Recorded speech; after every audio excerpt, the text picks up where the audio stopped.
افغان صدر ڈاکٹر نجیب اللہ کا سب نے ساتھ چھوڑ دیا تو پاکستان کے وزیر اعظم میاں نواز شریف کی حکومت نے انہیں سیاسی پناہ دینے کی پیشکش کی، مگر نجیب اللہ نے کہا میں تمہارے ذریعے بچنے کے بجائے مرنے کو ترجیح دوں گا۔ معاہدہ پشاور کے تحت پہلے صبغت اللہ مجددی اور پھر برہان الدین ربانی صدر بن گئے تو ISI کے حمایت یافتہ گلبدین حکمت یار نے بغاوت کر دی۔ تخت کابل کے حصول کی جنگ کا نتیجہ یہ نکلا کہ طالبان کے نام سے ایک نئی تحریک اٹھ کھڑی ہوئی۔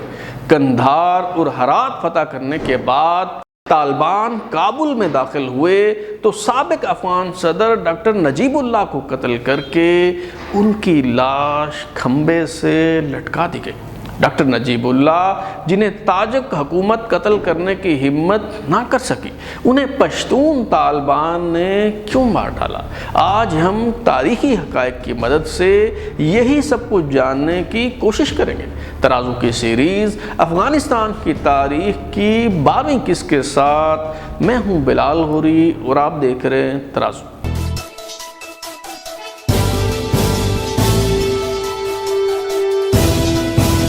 بھارتی مصنف اویناش پالیوال اپنی کتاب میرے دشمن کے دشمن میں لکھتے ہیں، بھارتی سفیر ستیش نمبیار نے ہم سے دلی ریڈیو کا استعمال کرتے ہوئے رابطہ کیا، تازہ ترین پیش رفت سے آگاہ کیا اور انڈین سفارت خانے میں نجیب اللہ کو سیاسی پناہ دینے کے لیے حکومت سے اجازت مانگی۔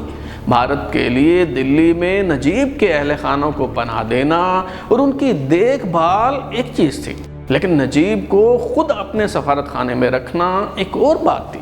5:15 پر بھارتی حکومت نے نجیب کو ہندوستانی سفارت خانے میں سیاسی پناہ دینے سے انکار کر دیا۔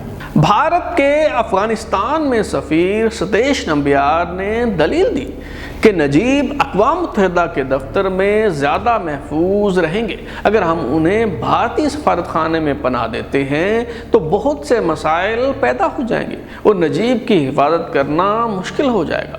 22 اپریل 1992 کو اقوام متحدہ کے سیکرٹری جنرل بطروس غالی اچانک بھارت پہنچے۔ اس دورے کا واحد مقصد وزیر اعظم نرسمہا راؤ کو قائل کر کے افغان صدر ڈاکٹر نجیب اللہ کو بھارت میں سیاسی پناہ دلوانا تھا۔ 6 دن کی مشاورت کے بعد بھارتی وزیر داخلہ شنکر راؤ چاون نے اعلان کیا کہ اگر نجیب اللہ چاہیں تو بھارت انہیں پناہ دے سکتا ہے۔ اویناش پالیوال اپنی کتاب مائی اینیمیز اینیمی میں تفصیل بیان کرتے ہوئے لکھتے ہیں کہ بھارت نے نجیب اللہ کو فضائی یا کسی اور راستے سے کابل سے باہر نکالنے میں کوئی دلچسپی ظاہر نہ کی۔ بطروس غالی سے کہا گیا کہ بھارت اپنا طیارہ کابل بھیجے گا۔ بتایا گیا کہ اگر اقوام متحدہ کی طرف سے ایسی کوئی درخواست موصول ہوتی ہے تو طیارہ تیار ہے، لیکن یہ درخواست کرنے سے پہلے اقوام متحدہ کو اس معاملے پر پاکستان اور مجاہدین کا اتفاق رائے حاصل کر لینا چاہیے۔ دلی میں نجیب اللہ کے کنبے کی دیکھ بھال کرنے کے علاوہ بھارت نے نجیب اللہ کو بچانے کے لیے کچھ نہیں کیا۔ افغان صدر نجیب اللہ جو اقوام متحدہ کے دفتر میں پناہ لیے ہوئے تھے، ان پر یہ حقیقت واضح ہو چکی تھی کہ کڑے وقت میں سب دوست ساتھ چھوڑ چکے ہیں اور اب انہیں یہیں رہ کر مناسب وقت کا انتظار کرنا ہے۔ ایک طرف پاکستان کے حمایت یافتہ جہادی جو اب کابل کو تسخیر کر چکے تھے، نجیب اللہ کو محفوظ راستہ دینے کو تیار نہ تھے، اور دوسری طرف پاکستانی وزیر اعظم میاں نواز شریف کی حکومت نے ڈاکٹر نجیب اللہ کو اپنے سفارت خانے میں پناہ دینے کی پیشکش کر دی۔ پاکستان اور ایران کے نمائندے ڈاکٹر نجیب اللہ سے بات چیت کرنے کے لیے اقوام متحدہ کے دفتر پہنچے تو بنین 7 نے ان کا استقبال کیا۔ اقوام متحدہ کے عہدیدار فلپ کورون اپنی کتاب doomed in Afghanistan a UN officer's memoir of the fall of Kabul and Najibullah's failed escape میں تفصیل بیان کرتے ہوئے لکھتے ہیں کہ نجیب اللہ ایران کے نمائندے پر چیخنے لگے۔ ایک وقت تو میں نے محسوس کیا کہ نجیب ایرانی نمائندے کو اٹھا کر کھڑکی سے نیچے پھینک دیں گے۔ نجیب اللہ نے پاکستان اور ایران کے نمائندوں سے کہا مجھے تم پر قطعی اعتبار نہیں، میں تم دونوں کے ذریعے خود کو بچانے کے بجائے مرنے کو ترجیح دوں گا۔ دوسری بات یہ کہ مجھے یقین نہیں ہے کہ تم بھی میری حفاظت کرنا چاہتے ہو۔ پشاور میں 24 اپریل 1992 کو افغان جہادی تنظیموں کے درمیان اقتدار کی بندرباٹ کے لیے اتفاق رائے ہوا، جسے معاہدہ پشاور کہا گیا۔ پشاور ایکارڈ کی روح سے انتقال اقتدار کے لیے 51 رکنی باڈی تشکیل دی گئی۔ طے پایا کہ 2 ماہ کے لیے قائم ہونے والی عبوری حکومت کے سربراہ صبغت اللہ مجددی ہوں گے۔ اس کے بعد لیڈرشپ کونسل قائم کی جائے گی جس کے سربراہ برہان الدین ربانی ہوں گے۔ ملک کا نام اسلامی جمہوریہ افغانستان ہوگا۔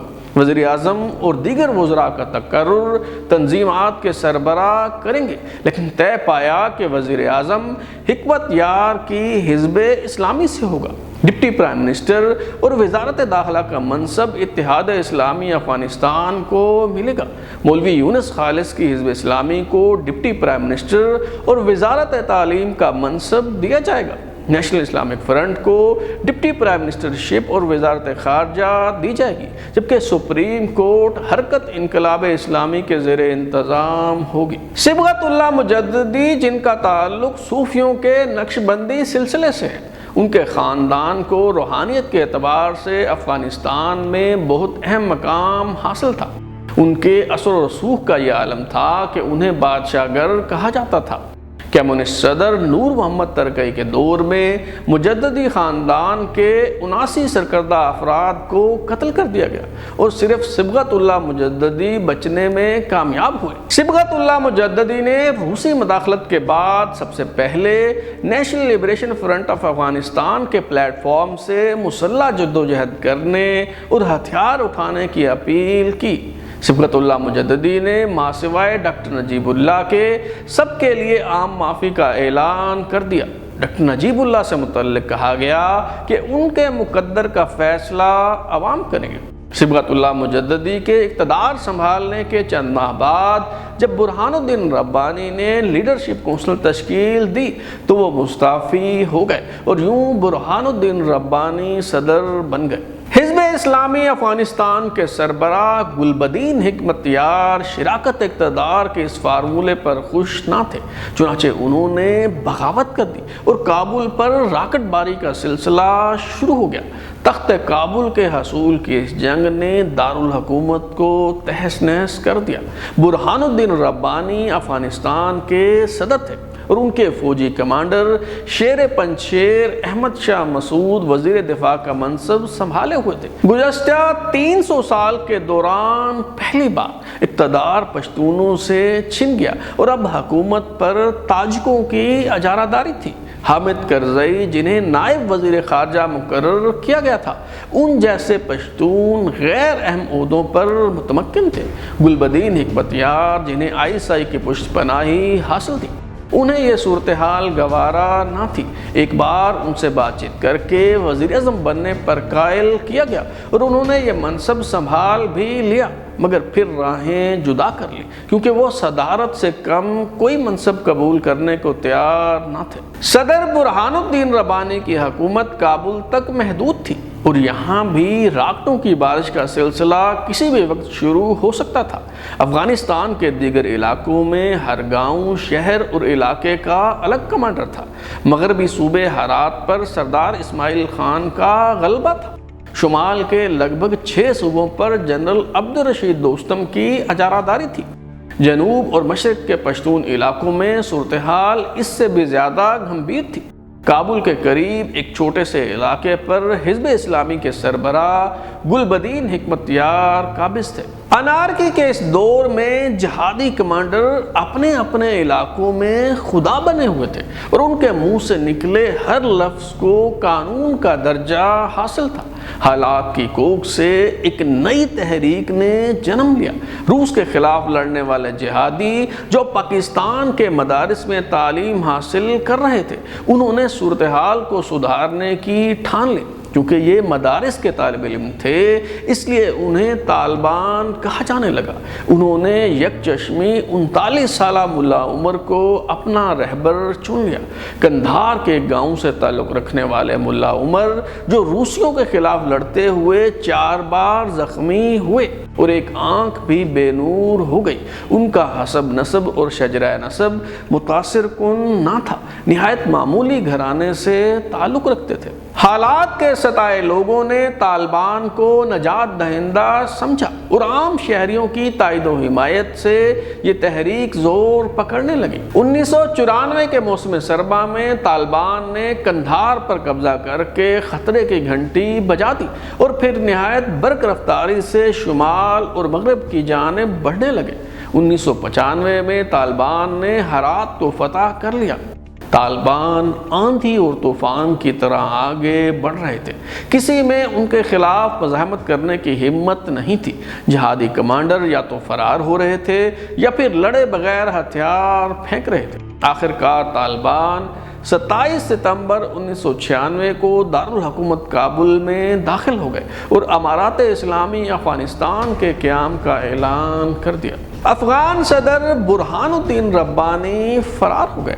سابق افغان صدر ڈاکٹر نجیب اللہ جو گزشتہ 4.5 سال سے اقوام متحدہ کے دفتر میں محصور تھے، انہیں احمد شاہ مسعود نے اپنے ساتھ وادی پنجشیر چلنے کی پیشکش کی، مگر نجیب اللہ کی پشتون ولی نے ایک تاجک کی پناہ میں جانا گوارا نہ کیا۔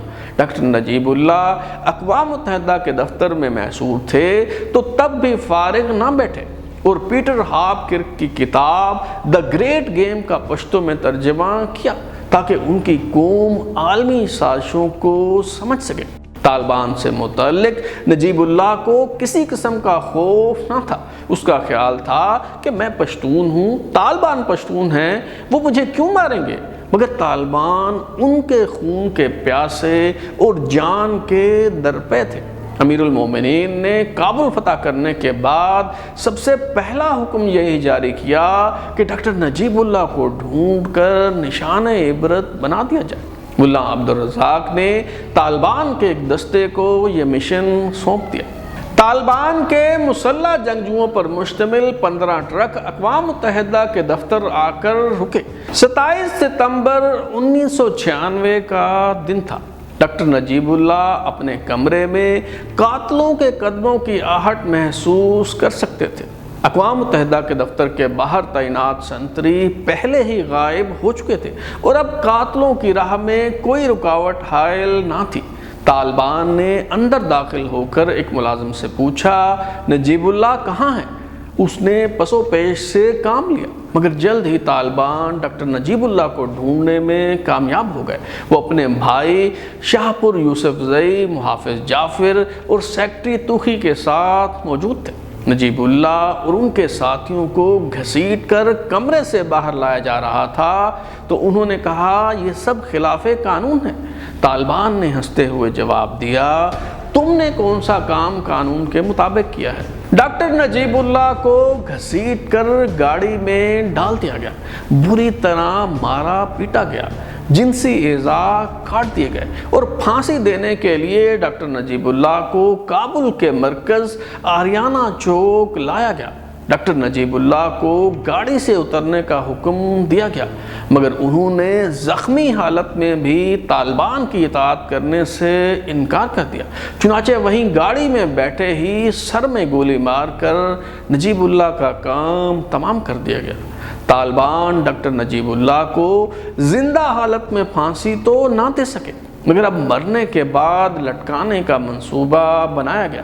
رسی نہ مل پائی تو گاڑی سے پیٹرول والا پلاسٹک کا پائپ نکال کر پھندا دینے کے لیے استعمال کیا گیا اور سابق افغان صدر کو کرین سے لٹکا دیا گیا۔ پھر لاش کو کرین سے اتار کر صدارتی محل کے قریب ٹریفک سگنل کے کھمبے پر لٹکا دیا گیا۔ مشہور صحافی ڈینس جانسن نے اپریل 1997 میں اسکوائر میگزین میں ایک مضمون لکھا جس کا عنوان تھا نجیب اللہ کے آخری دن۔ اس میں بتایا گیا کہ نجیب اللہ کے مردہ جسم کی آنکھیں سوجی ہوئی تھیں، ان کے منہ اور ناک میں زبردستی سگریٹ ٹھونس دیے گئے تھے، جبکہ جیب میں کٹے پھٹے کرنسی نوٹ بھی دکھائی دے رہے تھے۔ ڈاکٹر نجیب اللہ کی لاش کے پیچھے کنکریٹ کی دیوار پر ایک نیا بل بورڈ آویزاں تھا، جس پر کسی مجاہد نے اپنی کلاشنکوف تھام رکھی ہے اور عربی زبان میں لکھا ہے اللہ ایک ہے اور محمد اس کے رسول ہے۔ ڈاکٹر نجیب اللہ، جسے تاجک صدر برہان الدین ربانی اور تاجک وزیر دفاع احمد شاہ مسعود قتل کرنے کی جرت نہ کر سکے، اسے اسلام اور شریعت کا دم بھرنے والے پشتون طالبان نے بغیر کسی ٹرائل کے نہایت بے رحمانہ انداز میں قتل کر ڈالا اور پھر اس کی لاش کی بے حرمتی کر کے اسلامی اصولوں کا تمسخر اڑایا۔ امیر المومنین ملا عمر کو مبارکباد دی گئی اور بتایا گیا کہ ڈاکٹر نجیب اللہ کی لاش کو نشان عبرت کے طور پر صدارتی محل کے قریب لٹکا دیا گیا ہے۔ طالبان نے اس قدر سفاکیت کا مظاہرہ کیا کہ ڈاکٹر نجیب اللہ کا نماز جنازہ پڑھنے اور سپرد خاک کرنے کی اجازت بھی نہ دی گئی۔ ریڈ کراس نے لاش کو وصول کر کے اسے پکتیا کے علاقے گردیز منتقل کیا، جہاں احمد زئی قبیلے کے لوگوں نے اسے دفن کیا۔ طالبان کی ڈاکٹر نجیب اللہ سے کوئی دشمنی نہ تھی، انہیں محض اپنی دہشت کی دھاک بٹھانے کے لیے مار دیا گیا۔ ایک اور وجہ یہ تھی کہ نجیب اللہ افغانستان کے مقبول ترین رہنما تھے، اگر انہیں چھوڑ دیا جاتا تو وہ طالبان کے اقتدار کے لیے خطرہ بن سکتے تھے۔ افغانستان کی تاریخ بیان کرنے کا یہ سلسلہ جاری ہے۔ طالبان کی اٹھان میں پاکستان اور ISI نے کیا کردار ادا کیا؟ جنرل نصیر اللہ بابر نے طالبان کو اپنے بچے کیوں کہا؟ طالبان کا دور اقتدار کیسا رہا؟ یہ سب معلوم ہو سکے گا آئندہ ایک ساتھ میں۔ اگر آپ اپنی رائے دینا چاہتے ہیں یا پھر کوئی تجویز تو ہمارا واٹس ایپ نمبر 0332841053 دستیاب ہے۔ اپنا فیڈ بیک دیں، لائک کریں، سبسکرائب کرنے کے بعد بیل آئکن یعنی گھنٹی دبائیں اور دیکھتے رہیں ہمارا چینل ترازو۔